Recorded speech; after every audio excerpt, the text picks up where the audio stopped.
Hello guys, this is Priyanka Kirtiwar. Gurukul IAS academy Nagpur मार्फत आज एक खूप इम्पॉर्टंट लेक्चर मी आज कंडक्ट करते आहे. आपल्या लेक्चरचं नाव आहे की पोलीस शिपाई पदांसाठी. जसं की आपल्याला माहिती आहे की 1 तारखेला जाहिरात आलेली आहे आणि 5 तारखेला म्हणजे काल आपले अर्ज भरण्याची प्रक्रिया सुरू झालेली आहे. त्यासाठीच मी आज इम्पॉर्टंट लेक्चर घेऊन आलेली आहे. आपल्याला माहीत असतं की या कागदपत्र झालं, काही इम्पॉर्टंट गोष्टी झाल्या, वयोमर्यादा आहे, पात्रता आहे, या सर्व गोष्टी खूप जास्त इम्पॉर्टंट आहे. पुढे जाऊन तुम्ही जर या गोष्टीमध्ये काही चुका केल्या असतील तर पुढे जाऊन तुम्ही डिस्क्वालिफाय होऊ शकता. त्यासाठी आत्ताच या गोष्टीकडे लक्ष देऊन लक्षपूर्वक फॉर्म भरताना जे पण गोष्टी आहे इम्पॉर्टंट, तुमचे डॉक्युमेंट्स आहे, कागदपत्र आहे, संगणक म्हणजे तुमच्या कम्प्युटरविषयीची जी पात्रता आहे, त्या सर्व गोष्टी, या पॉईंट्स जे दिलेले आहेत, महत्त्वाची कागदपत्रे, वयोमर्यादा, शारीरिक पात्रता किंवा चाचण्या, शैक्षणिक संगणक अर्हता म्हणजे त्याच्यासाठी काय पात्रता आहे, कोणते कोणते डॉक्युमेंट्स लागतात, या सर्व गोष्टी खूप जास्त इम्पॉर्टंट आहे. आणि हे लेक्चर खूप जास्त आज इम्पॉर्टंट ठरणार आहे कारण की तुमच्या समोर जाऊन पुढे जाऊन तुम्हाला प्रॉब्लेम्स न येऊ यासाठी हे लेक्चर मी आज कंडक्ट करते आहे. आणि हे सर्वात जास्तीत जास्त तुमच्या फ्रेंड्समध्ये किंवा तुमच्या विद्यार्थी मित्रगणांमध्ये हे शेअर करा, लाईक करा या व्हिडिओला आणि सबस्क्राईब करा. आणि यासाठी सर्वात जास्तीत जास्त शेअर करा म्हणजे सर्वांपर्यंत ही इम्पॉर्टंट सूचना पोहोचली पाहिजे, यासाठी मी आज प्रयत्न करेल. चला तर आज आपण सुरू करूया. पोलीस शिपाई पदासाठी स्पेशली आज आम्ही लेक्चर कंडक्ट करते आहे. अर्ज करताना आवश्यक सूचना. जेव्हा तुम्ही फॉर्म भरतात आहे त्यासाठी कोणत्या कोणत्या सूचना आवश्यक आहे ते आपण आज बघणार आहोत. त्यासाठी सर्वात आधी आहे महत्त्वाची कागदपत्रे, इम्पॉर्टंट डॉक्युमेंट्स. कोणते कोणते डॉक्युमेंट इम्पॉर्टंट आहे ते तुम्हाला माहिती पाहिजे. आणि काही विद्यार्थ्यांना माहिती असतात, काही नवीन असतात, त्यांच्यासाठी हे खूप इम्पॉर्टंट आहे. आणि काही माहीत नसतात काही जणांना, त्यांनी हा आवर्जून बघा. सेकंड आहे वयोमर्यादा. एज, तुमची एज लिमिट किती आहे, काय आहे वयोमर्यादाबद्दल, हे सगळ्या गोष्टी आपण डिटेल बघणार आहे, पॉईंट टू पॉईंट बघणार आहे. शारीरिक पात्रता आणि चाचण्या, शैक्षणिक संगणक अर्हता. आता शारीरिक पण खूप जास्त इम्पॉर्टंट आहे, फिजिकल म्हणतो आपण, तुम्हाला माहिती आहे. शैक्षणिक संगणक अर्हता आहे, ठीक आहे. याबद्दल सगळ्या गोष्टी इम्पॉर्टंट आहे, आपण एक एक बघूया.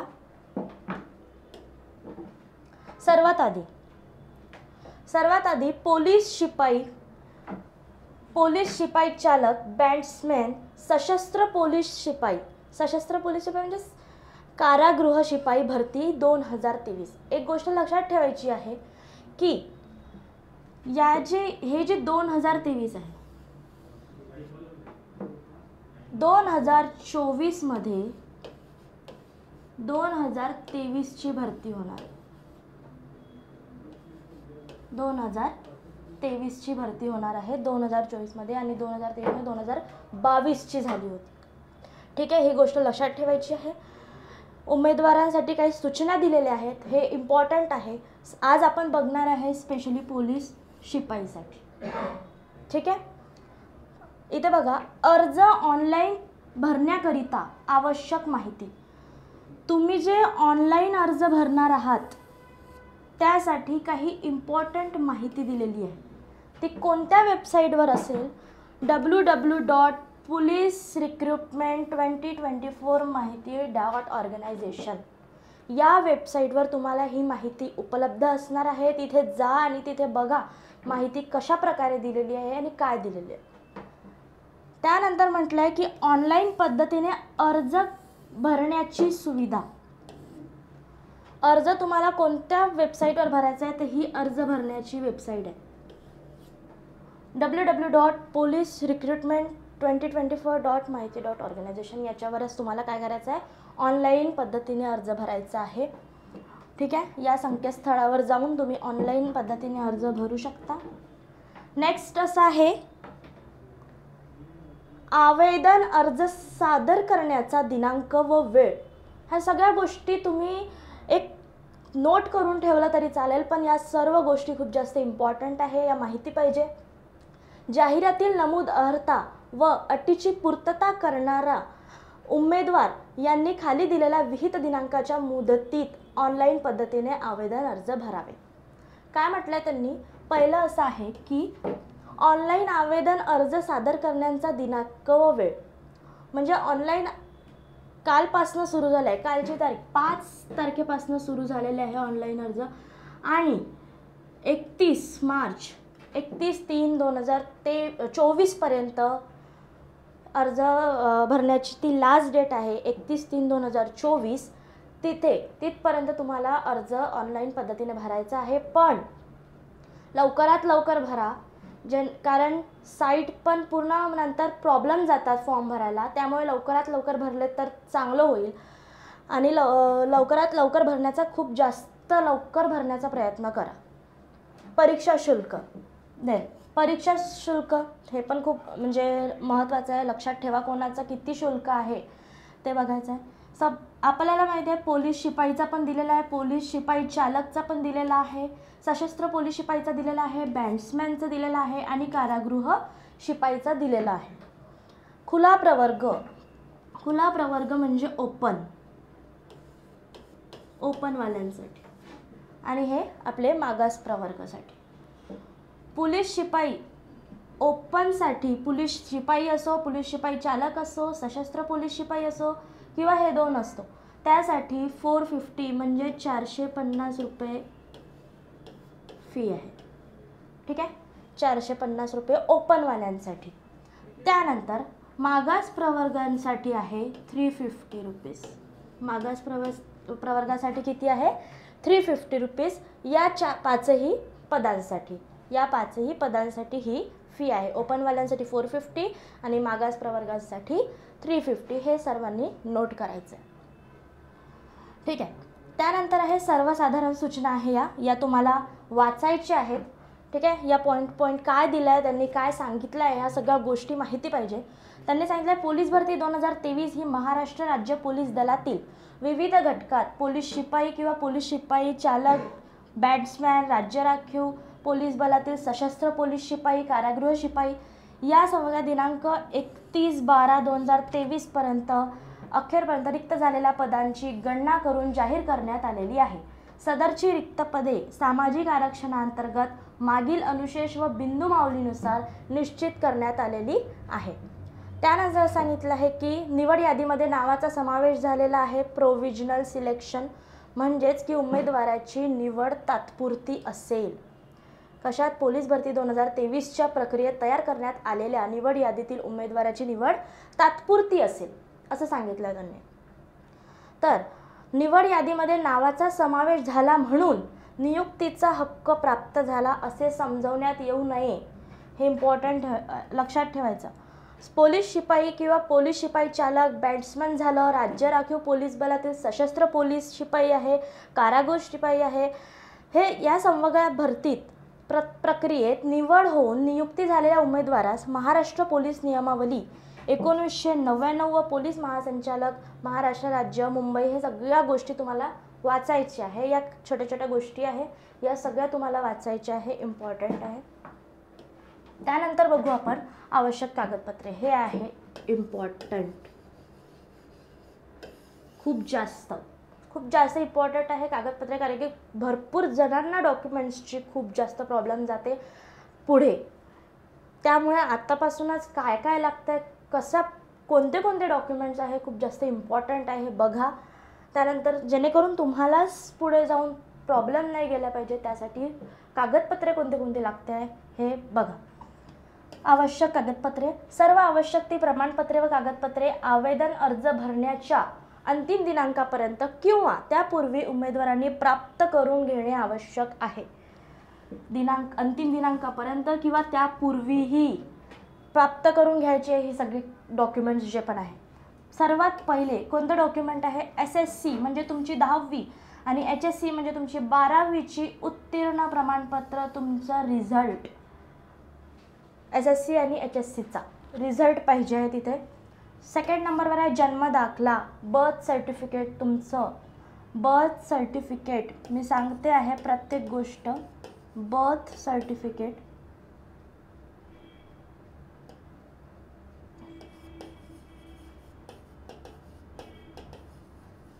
ओके. देन थर्ड आहे रहिवाशी प्रमाणपत्र. रहिवाशी प्रमाणपत्र तुमची डोमॅसाईल, ठीक आहे. डोमॅसाईल सर्टिफिकेट तुमचं इम्पॉर्टंट आहे. नेक्स्ट बघूया. नेक्स्ट आहे जातीचे प्रमाणपत्र, कास्ट सर्टिफिकेट. जातीचे प्रमाणपत्र, कास्ट सर्टिफिकेट. जात वैधता प्रमाणपत्र म्हणजे तुमची कास्ट व्हॅलिडिटी. जात वैधता म्हणजे व्हॅलिडिटी, कास्ट व्हॅलिडिटी इथे लागणार आहे. संगणक परीक्षा उत्तीर्ण प्रमाणपत्र, संगणक प्रक्रिया उत्तीर्ण प्रमाणपत्र, ओके. हां, संगणक परीक्षा उत्तीर्ण प्रमाणपत्र MSCITचं झालं. खेळाडू प्रमाणपत्र व पडताळणी अहवाल अथवा पडताळणीसाठी सादर केलेली पोचपावती. त्यानंतर नॉन क्रिमिलियर पण लागणार आहे. नॉन क्रिमिलियर, या सगळ्या गोष्टी लक्ष ठेवा. या सगळ्या गोष्टी तुम्ही लक्षात ठेवा, ठीक आहे. माजी सैनिकासाठी डिस्चार्ज प्रमाणपत्र, जे पण माजी सैनिक आहे त्यांच्यासाठी डिस्चार्ज प्रमाणपत्र लागणार आहे. गृहरक्षक दलासाठी आवश्यक असलेले प्रमाणपत्र लागणार आहे, ठीक आहे. जाहिरात दिनांक 10-95 दिवस पूर्ण झालेल्या उमेदवारास, हां, ठीक आहे. प्रकल्पग्रस्त प्रमाणपत्र, भूकंपग्रस्त प्रमाणपत्र, पोलीस पाल्य प्रमाणपत्र, अनाथाबाबतचे प्रमाणपत्र अनाथ असाल तर, अंशकालीन प्रमाणपत्र, EWS प्रमाणपत्र आणि NCC मध्ये असाल इत्यादी कागदपत्र NCC संबंधित, ओके. उपरोक्त नमूद कागदपत्र ते शासन निर्णयानुसार परिपत्रकानुसार अंतिम निवड झाल्यानंतर तपासण्यात येतील, पण क्लिअर ठेवा, ओके. आता हे सांगितलं आहे पोलीस शिपाई गट क. पोलीस शिपाई गट क याबद्दल सांगितलेलं आहे. महाराष्ट्र पोलीस सेवा प्रवेश नियम 2011 मधील तरतुदी व त्यामध्ये शासनाने वेळोवेळी केलेल्या सुधारित तरतुदीनुसार गृह विभागाच्या अधिपत्याखाली हे विविध पोलीस घटकातील पोलीस आयुक्त, पोलीस अधीक्षक यांच्या आस्थापनेवरील पोलीस शिपाई गट क लोहमार्ग पोलीस दलातील पोलीस शिपाई पद यासाठी ऑनलाईन पद्धतीने अर्ज मागवण्यात येत आहे. हे सर्वांना आपल्याला माहिती आहे, ओके. राज्य पोलीस दलातील पोलीस शिपाई, हे जे राज्य पोलीस दलातील पोलीस शिपाई आहे गट क, लोहमार्ग पोलीस वगैरे, ते याच्यामध्ये जे आहे 46 घटक दिलेले आहेत. किती घटक दिलेले आहेत? 46 घटक दिलेले आहेत. ते हे घटक जे आहे ते 3 घटकांपासून तयार झालेले आहेत. कसे? एक असते ते आयुक्तालय, एक आहे जिल्हा आणि एक आहे ग्रामीण जिल्हा. बघा, एक आयुक्तालय दिसतंय तुम्हाला, एक जिल्हा दिसतंय, एक ग्रामीण जिल्हा. जिल्हा आणि ग्रामीण जिल्हा वेगळं, ठीक आहे. आयुक्तालय वेगळं, जिल्हा वेगळं, ग्रामीण जिल्हा जे आहे ते वेगळं, ठीक आहे, ओके. जसं इथे छत्रपती संभाजीनगर आयुक्तालय आहे, तर इथे छत्रपती संभाजीनगर ग्रामीण जिल्हा आहे, ठीक आहे. अशा प्रकारचं इथे आपल्याला बघायचं आहे. कोणते कोणते एकदा वाचून घ्या. बृहन्मुंबई आयुक्तालय, मीरा भाईंदर आहे, नवी मुंबई आयुक्तालय, छत्रपती संभाजीनगर आयुक्तालय, रायगड जिल्हा, रत्नागिरी जिल्हा, जळगाव जिल्हा आहे, कोल्हापूर जिल्हा आहे, सांगली जिल्हा आहे. या प्रकारे हे सगळे जे जिल्हे आहे आयुक्तालय, कोणत्या आयुक्तालय हे सोलापूर ग्रामीण आहे, बीड जिल्हा, भंडारा जिल्हा, गडचिरोली जिल्हा, अकोला जिल्हा, यवतमाळ जिल्हा, नाशिक आयुक्तालय, सोलापूर आयुक्तालय, ठाणे ग्रामीण जिल्हा. फक्त तुम्हाला एवढं लक्षात ठेवायचे 3 घटकं, आयुक्तालय, जिल्हा आणि ग्रामीण जिल्हा असे मिळून हे पूर्ण किती आहे? 46 घटक आहे. हे लक्षात ठेवायचे आहे, ठीक आहे. यानुसार तुमचे पद भरण्यात आलेले आहे, येणार आहे, ठीक आहे. वयोमर्यादा आता आहे, हा एक दुसरा इम्पॉर्टंट डॉक्युमेंट नंतर, हा एक दुसरा इम्पॉर्टंट फॅक्टर काय आहे? Age limit. कमीत कमी किती आहे, जास्तीत जास्त किती आहे हे या एज लिमिटमध्ये सांगणार आहे. कमीत कमी लिमिट आणि जास्तीत जास्त लिमिट एजची किती आहे बघणार आहे आपण. कोणाची? बघा, आता वेगवेगळ्या जातीची. हां, आता खुला प्रवर्ग म्हणजे मी सांगितलं मगाशी तुम्हाला ओपन. खुला प्रवर्ग म्हणजे ओपन, ठीक आहे. ओपनसाठी किमान म्हणजे मिनिमम ठीक आहे. किमान म्हणजे मिनिमम, मॅक्झिमम कमाल. कमाल म्हणजे मॅक्झिमम. ओके. तर ओपनसाठी किमान कमीत कमी वय आहे 18. ओपनसाठी कमीत कमी वय किती आहे? 18. आणि मॅक्झिमम जास्तीत जास्त 28. लक्षात ठेवायचं आहे ओपनवाल्यांनी. ठीक आहे. मिनिमम वयोमर्यादा आहे त्यांच्यासाठी 18, मॅक्झिमम वयोमर्यादा आहे त्यांच्यासाठी 28. नेक्स्ट आहे मागास प्रवर्ग. मागास प्रवर्ग म्हणजे याच्यामध्ये आता कोणते कोणते येतात? अजाती म्हणजे अनुसूचित जाती, SC. जमाती म्हणजे ST, SC, ST.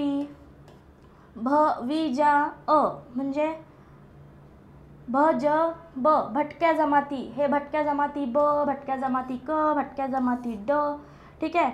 इमा व आपलं OBC, SBC या सगळ्या जणांसाठी 18 वर्षच आहे किमान मर्यादा. किती आहे वयाची मर्यादा? किमान 18 वर्षच आहे. पण मॅक्झिमम त्यांच्यासाठी जास्त आहे. मॅक्झिमम त्यांच्यासाठी किती आहे? 33 वर्ष आहे. ठीक आहे. त्यानंतर प्रकल्पग्रस्त आहे उमेदवार, त्यांच्यासाठी 18 वर्षच आहे. मॅक्झिमम 45 वर्ष आहे. मॅक्झिमम चेंज झालेली आहे, लक्ष द्या थोडंसं. भूकंपग्रस्त आहे, त्यांच्यासाठी मिनिमम तर 18च आहे आणि मॅक्झिमम 45 आहे. लक्षात ठेवायचं की हे जे मिनिमम आहे हे सर्वांसाठी सारखे आहे, पण मॅक्झिमम वयोमर्यादा जी आहे ती वेगवेगळी आहे. ठीक आहे. समजलं इथपर्यंत? नेक्स्ट घेऊया. ओके.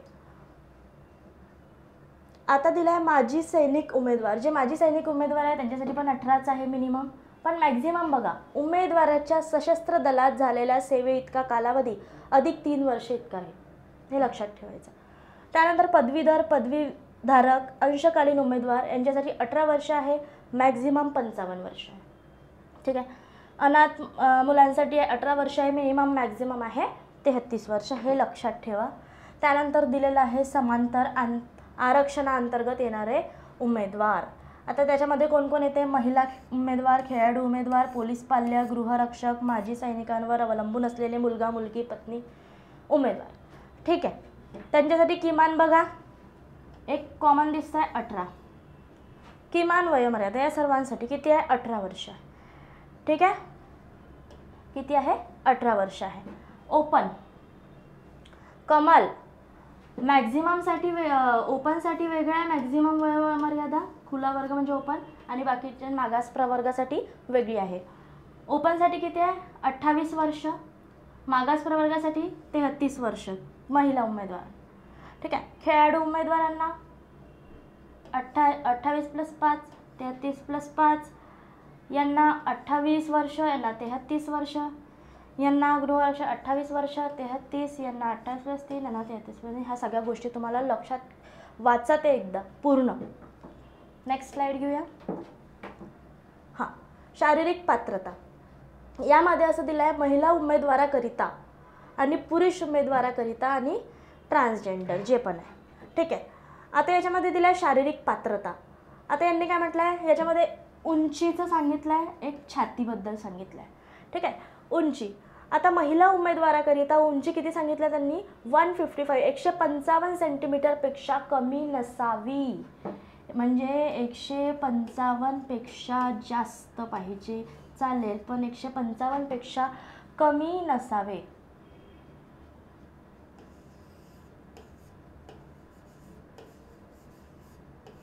कमी नसावी. ओके. त्यानंतर मुलांसाठी सांगितलं आहे, म्हणजे मेलसाठी सांगितलं आहे, पुरुषांसाठी सांगितलं आहे 165 सेंटीमीटरपेक्षा कमी नसावी. 165 तुमची ॲटलिस्ट पाहिजे उंची मुलांसाठी. तृतीयपंथी, ट्रान्सजेंडर याच्या स्वतःची लिंग ओळख याच्यासाठी सांगितलं आहे की महिला जे असतात, महिला तृतीयपंथी त्यांच्यासाठी 155 सेंटीमीटरपेक्षा कमी नसावी, आणि पुरुष जे असतात त्यांच्यासाठी 165 सेंटीमीटरपेक्षा कमी नसावी. त्यानंतर छातीबद्दल सांगितलं आहे. याच्यामध्ये महिलांचं येत नाही, तृतीयपंथीचं पण येत नाही, आवश्यकता नाही असं सांगितलं आहे. मेलसाठी सांगितलेलं आहे फक्त छातीचं. आता ते सांगितलं आहे की न फुगवता 79 सेंटीमीटर आणि फुगवलेली 5 सेंटीमीटरपेक्षा कमी नसावं. हे सगळ्या गोष्टी तुम्ही वाचायच्या आहेत आणि मी तर सांगतेच आहे, पण तुम्ही वाचा एकदा. सूट. आता सांगितलं की शासनाने घोषित केलेल्या नक्षलग्रस्त भागातील रहिवासी अनुसूचित जमातीचे उमेदवार किंवा नक्षलवाद्यांच्या हल्ल्यात नक्षलविरोधी कार्यवाहीत मृत किंवा गंभीर जखमी झालेल्या पोलीस बातमीदार, पोलीस पाटील अथवा पोलीस कर्मचारी यांच्या मुलांमधील जर उमेदवाराच्या बाबतीत खालील नमूद केल्याप्रमाणे शारीरिक पात्रता शिथिल करण्यात येईल. आता या गोष्टी लक्षात ठेवा. उंची काय म्हटलं त्यांनी की 4.0 म्हणजे 4 सेंटीमीटर महिला व पुरुष उमेदवारासाठी राहील उंची. छातीच्या मोजमापाची आवश्यकता नाही. टिप सांगितली आहे की महाराष्ट्र पोलीस शिपाई नियम 2011 मधील 3चा उपखंडानुसार विहित केलेल्या शारीरिक पात्रता शासनाने घोषित केलेल्या भागातील नक्षलग्रस्त भागातील उमेदवारांच्या बाबतीत वरीलप्रमाणे शिथिल करण्याचे अधिकार आहे. अपर पोलीस महासंचालक, प्रशिक्षण व खास पथके महाराष्ट्र राज्य मुंबई यांना राहतील. कोणाला राहतील अधिकार? हे अप्पर पोलीस महासंचालक यांना हे अधिकार राहतील. ओके. त्यानंतर सांगितलं आहे खेळाडू उमेदवारासाठी आवश्यक पात्रतेच्या अटी आणि शर्ती पूर्ण करणाऱ्या पुरुष व महिला खेळाडूंना किमान उंचीच्या अटीमध्ये 2.5 म्हणजे 2.5 सेंटीमीटर इतकी सूट देय राहील. हे लक्षात ठेवायचं. पोलीस दलातील कर्मचाऱ्यांच्या कुटुंबाबाबत पोलीस दलातील बेपत्ता कर्मचारी किंवा वैद्यकीय अधिकाऱ्याच्या प्रमाणपत्रानुसार ज्यांना वैद्यकीय कारणास्तव सेवानिवृत्त करण्यात आले आहे, ठीक आहे, अशांना ते कर्मचाऱ्यांच्या एकाच पत्र नातेवाईकास पोलीस दलातील भरतीसाठी खाली नमूद केल्याप्रमाणे शिथिल करण्यात येईल. ठीक आहे. पात्रता शिथिल करण्यात येईल. सांगितलं आहे उंची छाती 2.5 सेंटीमीटर पुरुष व महिला उमेदवारांसाठी, 2 सेंटीमीटर न फुगवता 1.5 सेंटीमीटर फुगवून पुरुष उमेदवारांसाठी ओनली. हे लक्षात ठेवायचं आहे. पुरुष उमेदवारांसाठी. ठीक आहे. ओके. नेक्स्ट. आता सांगितलं आहे शारीरिक चाचणी. याच्यामध्ये काय म्हटलं आहे की महाराष्ट्र पोलीस शिपाई नियम 2011. आता याबद्दल हे थोडंसं आलं आपलं फिजिकल. सर्वांना माहिती आहे फिजिकल. ठीक आहे. फिजिकलमध्ये काय महाराष्ट्र पोलीस शिपाई हे तर माहिती आहे नियम. शिपाई भरतीच्या प्रक्रियेत उमेदवारांची खालील प्रकारे 50 गुणांची शारीरिक चाचणी घेतली जाईल. हे लक्षात ठेवायचे की तुमची 50 गुणांची फिजिकल घेतली जाणार आहे. पुरुष उमेदवारासाठी सांगितलं आहे 1600 मीटर धावणे. ठीक आहे. पुरुष उमेदवारासाठी सांगितलं आहे 1600 मीटर धावणे आणि त्याच्यासाठी गुण असतील 20. 100 मीटर धावले तर 15 आणि गोळा फेकसाठी असणार आहे 15. ठीक आहे. असे टोटल मिळून 50 गुण असणार आहे. ओके. महिला उमेदवार यामध्ये सांगितलं आहे की 800 मीटर धावणे, 100 मीटर धावणे, गोळाफेक. 800 मीटर धावले महिलांना 20, 100 मीटर धावणे तर 15, गोळाफेक 15 मार्क भेटणार. ठीक आहे. असे टोटल मिळून त्यांना पण 50. तृतीयपंथी म्हटलं तर 1600 मीटर धावणे 20, 100 मीटर 15, गोळाफेक 15. सेम इकडे आहे. महिला तृतीयपंथी स्वतःची ओळख माहिती केलेले उमेदवार 800 मीटर तर 20, 100 मीटर 15, गोळाफेक 15, एकूण 50. ठीक आहे. या गोष्टी लक्षात द्या.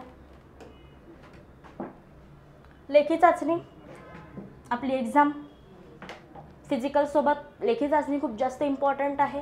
त्याच्यात पण तुम्हाला शारीरिक चाचणीमध्ये किमान 50% गुण मिळवणारे उमेदवार संबंधित प्रवर्गातील जाहिरात दिलेल्या रिक्त पदांच्या 1:10 या प्रमाणात 100 गुणांच्या लेखी चाचणीसाठी उपस्थित राहण्याकरिता बोलवण्यास पात्र असतील. ही गोष्ट लक्षात ठेवायची आहे. ठीक आहे. उमेदवारांना लेखी परीक्षेमध्ये किमान लक्षात ठेवा काय म्हटलं त्यांनी, उमेदवारांना लेखी परीक्षेमध्ये किमान 40% गुण मिळवणं अनिवार्य आहे. हे लक्षात ठेवायचं आहे. ठीक आहे. लेखी परीक्षेमध्ये तुम्हाला किती टक्के गुण पाहिजे? 40% तुम्हाला मार्क्स पाहिजे आहेत लेखी परीक्षेमध्ये. 40% पेक्षा कमी गुण असलेले उमेदवार अपात्र समजण्यात येईल. समजला? ज्यांना पण 40% पेक्षा कमी असेल तो अपात्र डायरेक्ट. ओके. त्यानंतर आहे लेखी चाचणीचा कालावधी. लेखी चाचणीचा कालावधी किती मिनिटाचा असणार आहे हे पण लक्षात ठेवा. 90 मिनिटाचा. काय किती मिनिटाचा असणार आहे? 90 मिनिटाचा कालावधी असणार आहे. त्यामध्ये लेखी चाचणी मराठी भाषेत घेण्यात येईल. हे पण लक्षात ठेवायचं. मराठी भाषेत घेण्यात येईल. ओके. सर्व प्रश्न बहुपर्यायी स्वरूपाचे असतील. मैदानी चाचणी पार पडल्यानंतरच लेखी परीक्षा घेण्याबाबतचा दिनांक निश्चित करण्यात येईल. ओके, पडल्यानंतर लेखी परीक्षा घेण्याबाबतचा दिनांक निश्चित करण्यात येईल, हे पण लक्षात ठेवायचं आहे. लेखीबद्दल काय काय सांगितलं, जे सांगितलेलं आहे ते तुम्ही लक्षात ठेवायचं आहे. ओके, त्यानंतर सांगितलं संपूर्ण राज्यभर सर्व पोलीस घटकात एका पदाकरिता एकाच दिवशी लेखी परीक्षा आयोजित करण्यात येणार आहे. अर्जदारांनी ऑनलाईन आवेदन अर्ज भरतेवेळी सदरची बाब विचारात घेऊनच आवेदन अर्ज पूर्ण करण्याची विचारांती भरावा. ओके, त्यांनी काय म्हटलं आहे की लेखी परीक्षेमध्ये खालील विषयाचा समावेश होते. आता बघा, लेखी परीक्षा तुम्हाला हे माहीत पडलं की 40% गुण आपल्याला प्राप्त करायचे आहे, त्याच्यापेक्षा कमी असेल तर तो विद्यार्थी अपात्र राहील.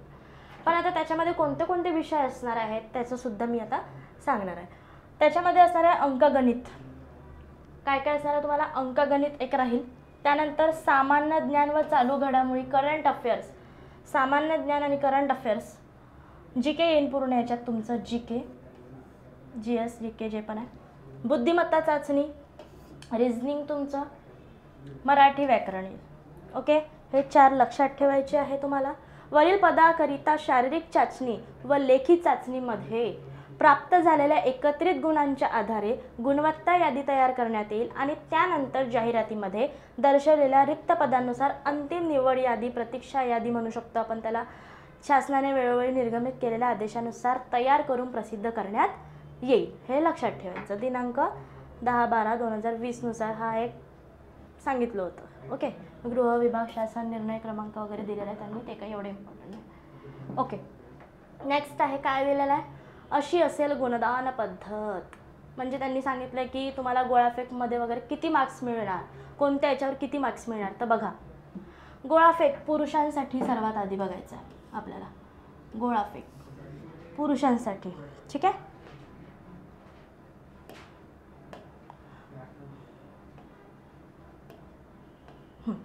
गोळाफेक पुरुषांसाठी 60.260 किलोचा गोळा राहणार आहे, ठीक आहे. तर 8.50 मीटर किंवा त्यापेक्षा कमी, हा किती राहील मला, 8.50 मीटरचा राहील किंवा त्यापेक्षा कमी राहील, तर त्यासाठी तुम्हाला 15 गुण मिळणार. त्यासाठी तुम्हाला किती, मेल पुरुषांसाठी सांगते 15 गुण. 7.90 मीटर ते 8.50 मीटरचा राहील त्यांच्यासाठी 12 मार्क्स मिळणार आहे. 6.30 मीटर टू 7.90 मीटर यांसाठी 10 गुण मिळणार आहेत. 6.70 मीटर ते 7.30 मीटरसाठी 8 गुण मिळणार आहे. 6.10 ते 6.70 मीटरसाठी 6 गुण मिळणार आहे. हे सगळे गुण लक्षात ठेवायचे म्हणजे तुम्हाला कामात येईल. आणि त्यापेक्षा कमी असेल तर त्या प्रमाणात गुण मिळतात. कमीत कमी 3.10 मीटर ते 3.70 मीटरपर्यंत गोळा लांब फेकल्यास केवळ एकच गुण मिळतो. ओके, हे लक्षात ठेवायचं. आता बघू आपण महिलांसाठी. हे झालं पुरुषांसाठी. आता बघू महिलांसाठी कितीचा असतो, 4 किलोचा गोळा असतो. पुरुषांसाठी कितीचा असतो बघा, 7.270 जे पण आहे. आणि महिलांसाठी कितीचा असतो, 4. 6 मीटर किंवा त्यापेक्षा कमी, 6 मीटर किंवा त्यापेक्षा कमी असेल तर 15 गुण. 5.50 ते 6 मीटरपर्यंत असेल तर 12 गुण. 5 ते 5.50 मीटरपर्यंत असेल तर 10 गुण. 4.50 ते 5 मीटरपर्यंत असेल तर 5 गुण. 4 मीटर किंवा त्यापेक्षा जास्त असेल तर 4.50 मीटरपेक्षा कमी असेल तर 3च गुण मिळतात. आणि 4 मीटरपेक्षा कमी पडल्यास काहीच गुण मिळणार नाही. हे लक्षात ठेवायचं आहे. 4 मीटरपेक्षा जर तुम्ही कमी पडले तर तुम्हाला गुण नाही मिळणार, काहीच नाही. ओके, नेक्स्ट काय म्हटलं आहे त्यांनी, पुरुष उमेदवार 100 मीटर धावणे. आता जे आपण बघितलं होतं, पुरुष उमेदवार 100 मीटर धावणे 11.50 सेकंद किंवा त्यापेक्षा कमी 15 गुण मिळेल. 11.50 सेकंदापेक्षा जास्त परंतु 12.50 सेकंद किंवा त्यापेक्षा कमी असेल तर 12 गुण. 12.50 सेकंदापेक्षा कमी परंतु 13.50 सेकंद किंवा त्यापेक्षा कमी असेल तर 10 गुण मिळेल. लक्षात ठेवायचं आहे. हे सगळं वाचायचं आहे तुम्हाला. 13.50 सेकंदापेक्षा जास्त परंतु 14.50 सेकंद किंवा त्यापेक्षा कमी असेल तर किती, तुम्हाला 8 गुण मिळणार आहे. हे प्रत्येक गुण नोट करत चला तुम्ही, म्हणजे तुम्हाला हे या सगळ्या गोष्टी इम्पॉर्टंट आहे. ज्या ज्या गोष्टी इम्पॉर्टंट नाही आहे ना त्या मी वाचलेल्या आहे फक्त. ठीक आहे. जी मी सांगते आहे, ज्या म्हणत आहे की तुम्ही नोट करा, तर त्या तुम्ही नोट करा. म्हणजे जसं की तुमचं लेखी परीक्षेचं झालं, तुमचं फिजिकलचं झालं, तुम्हाला कोणत्या ह्याच्यात किती गुण मिळणार आहे किंवा ज्या पण इम्पॉर्टंट गोष्टी मी सांगते त्या नोट करा. आणि तुमच्या कास्टचं तुमच्या म्हणजे कास्टसमोर किती आहे, वयोमर्यादा काय आहे ते आपापल्या कास्टची बघायची. ठीक आहे. ओके. नंतर सांगितलं 14.50 सेकंदापेक्षा जास्त पण 15.50 सेकंद किंवा त्यापेक्षा कमी तर 6 गुण. ठीक आहे. अशा प्रकारे या सगळ्यांच्या दिलेल्या 15.50 सेकंदापेक्षा जास्त पण 16.50 सेकंद किंवा त्यापेक्षा कमी 4 गुण. 16.50 सेकंदापेक्षा जास्त 17.50 सेकंद किंवा त्यापेक्षा कमी 1 गुण. आणि असे 17.50 सेकंदापेक्षा जास्त असेल तर 0. हे लक्षात ठेवायचं आहे तुम्हाला. ठीक आहे. काय सांगितलं, उमेदवार 100 मीटर धावणं शकले असता 0 गुण देण्यात येईल. 100 मीटर पण धावून नसेल शकत तर मग तुम्हाला 0 मिळेल. ओके. महिलासाठी बघा, 14 सेकंड व त्यापेक्षा कमी असेल तर 15 गुण. 14 सेकंद जास्त परंतु 15 सेकंद किंवा त्यापेक्षा कमी असेल तर 12. 15 सेकंदापेक्षा जास्त 16 सेकंदापेक्षा त्या कमी असेल तर 10. 16 सेकंदापेक्षा जास्त 17पेक्षा कमी 8. 16 सेकंदापेक्षा जास्त 18 किंवा त्यापेक्षा कमी असेल 6. 18 सेकंदापेक्षा जास्त 19 सेकंदपेक्षा कमी असेल तर 4. आणि 19 सेकंदापेक्षा जास्त पण 20 सेकंदापेक्षा किंवा त्यापेक्षा कमी असेल तर 1. जर 20 सेकंदापेक्षा जास्त असेल तर 0. ठीक आहे. हे लक्षात ठेवायचं. नेक्स्ट, 800 मीटर धावणे. आता ते 100 मीटर धावणे. हे काय, 800 मीटर धावणे महिलांसाठी, 1600 मीटर धावणे पुरुषांसाठी. हे लक्षात ठेवायचं आपल्याला. 800 मीटर धावणे महिलांसाठी, 1600 मीटर धावणे हे पुरुषांसाठी. 2 मिनिटे 50 सेकंद किंवा त्यापेक्षा कमी यासाठी असेल 20 गुण. 2 मिनिटे 50 सेकंद ते 3 मिनिटापर्यंत असेल तुम्ही तर 18 गुण मिळेल तुम्हाला. 3 मिनिटे ते 3 मिनिटे 10 सेकंडपर्यंत असेल तर 16 मार्क्स मिळणार आहे. 3 मिनिटे ते 10 सेकंद 3 मिनिटे 10 सेकंद ते 3 मिनिटे 20 सेकंदपर्यंत असेल तर 14 गुण मिळेल. 3:20 ते 3:30 मिनिटे असेल तर 12 गुण मिळेल. 3:30 ते 3:40 मिनिटे असेल तर 10 गुण मिळेल. आणि 3:40 मिनिटे ते 3:50 मिनिटे असेल तर 8 गुण.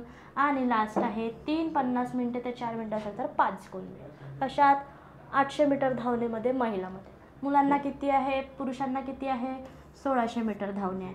तर त्याच्यामध्ये पण त्यांना सांगितलं आहे 5-10 मिनिटं असेल. 5 अजून 10, 5-10. ठीक आहे. 20 गुण आहे. 5-10 ते 5:30. 18 गुण आहे. 5:30 ते 5:50.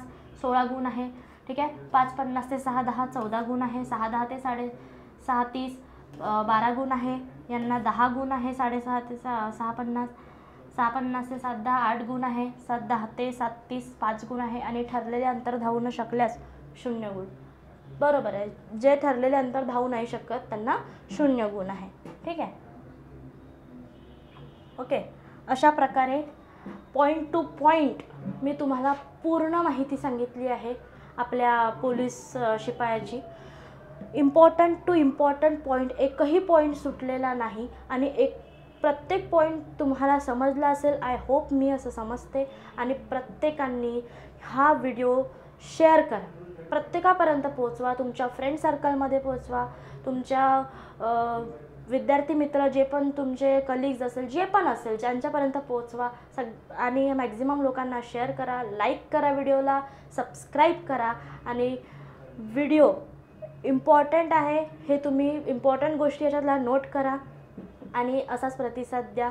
आणि काही क्वेरीज असेल, तुम्हाला काही समजलं नसल्यास एक कमेंट करा आणि त्या कमेंट आम्ही वाचू आणि त्याचा रिप्लाय जरूर देऊ. जय हिंद, जय महाराष्ट्र. थँक्यू.